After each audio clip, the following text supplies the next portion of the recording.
Hey guys, welcome to a new video. We are going to have some fun today.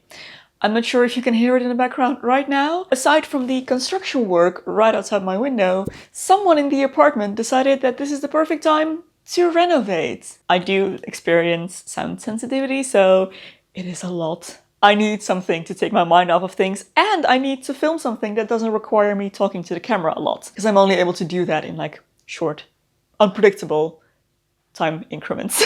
So I thought, what better way to kill time and perk myself up than making outfits for completely unrealistic fictional scenarios. I asked you guys over on Instagram to send in any fun scenarios that I could dress up for, and that is what I'm gonna do today. I'm gonna use only stuff I already have in my wardrobe. And we're just gonna see how far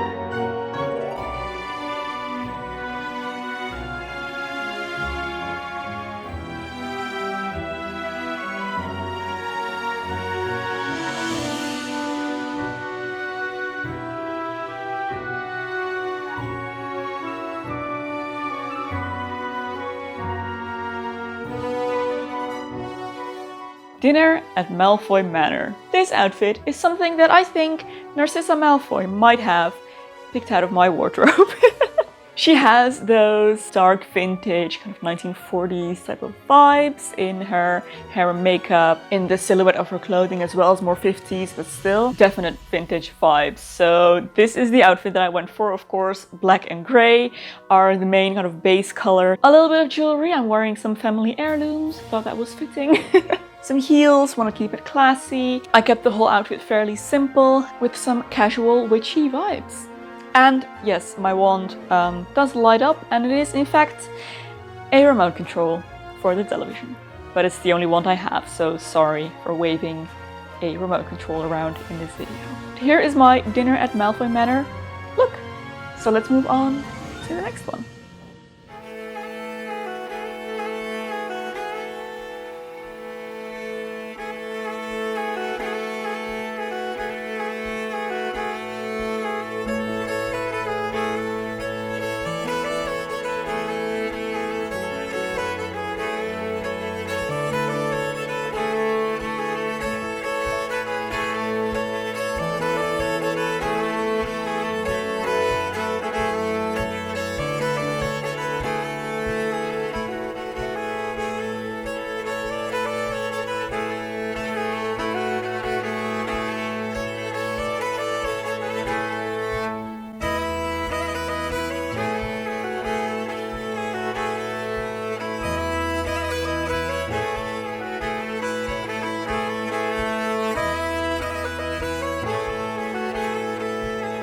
Going down to the village market to purchase some potions. Now, given that I'm the one purchasing the potions, I gather I'm not the one making them, so I went for more of a generic villager's vibe. A person who might use the services of a witch, so this is what I came up with. This is my villager look. I adore it. I went with my linen dirndl, my linen apron, a nice white puff sleeve blouse, of course a straw hat, and a basket with a rather large bottle. And I just thought this look screamed for long braids, so here we are. Let's do the next one.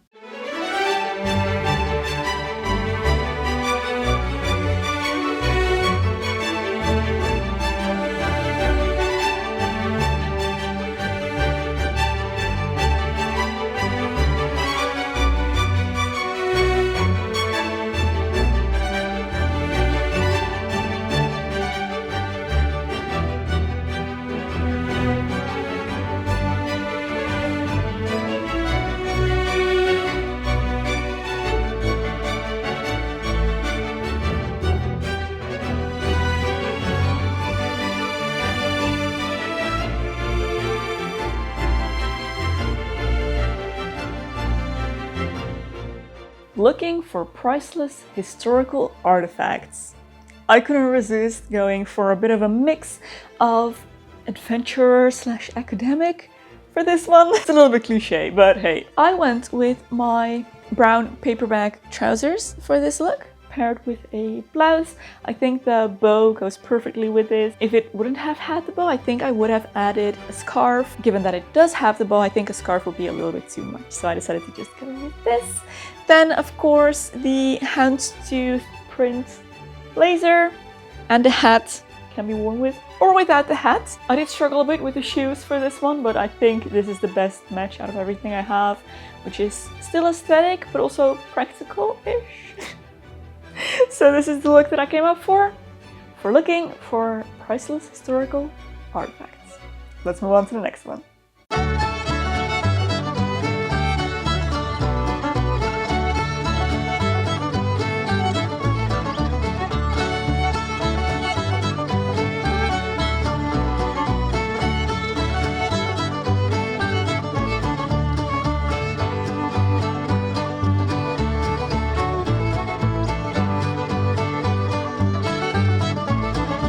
A tea party in Hobbiton. Hobbit-related stuff was suggested so much.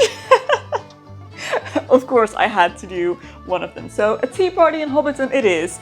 I'm bringing snacks, of course. Homemade food. Wearing my cloak for the way there and back again.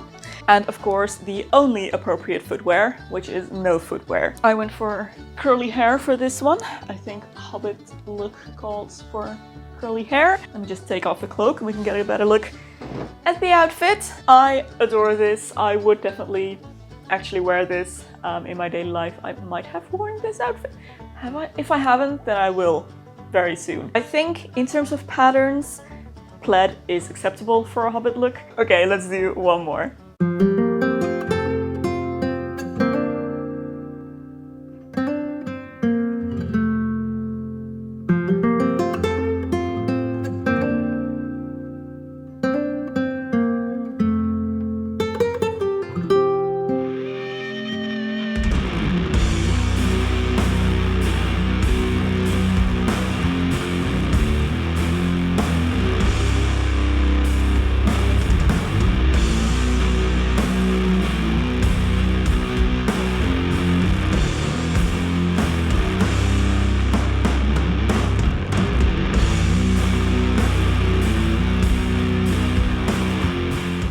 Cottagecore grandma dressing up a little bit metal to support their grandchild at their first show.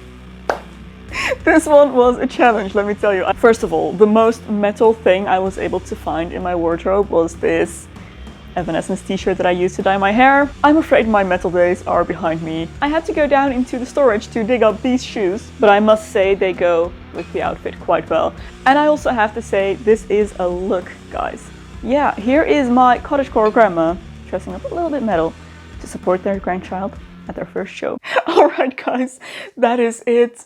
This was a pretty random video, but I really enjoyed doing it. I had a lot of fun and it did lift my spirits, which was the intention of this. So I really hope you enjoyed watching as well. Next video, we're gonna continue with the 18th century dress. So I hope you'll stick around to watch that as well. But if you did enjoy this video, don't forget to give a thumbs up and subscribe to my channel for lots more fashion, but also beauty, sewing and lifestyle videos. If you'd like to support me through Patreon or my merch store, there are links in the description box below. Thank you so much for your support. There is another video here that I think you might also enjoy. You can go watch next. Thank you for watching and I will see you very soon in my next video. Bye bye!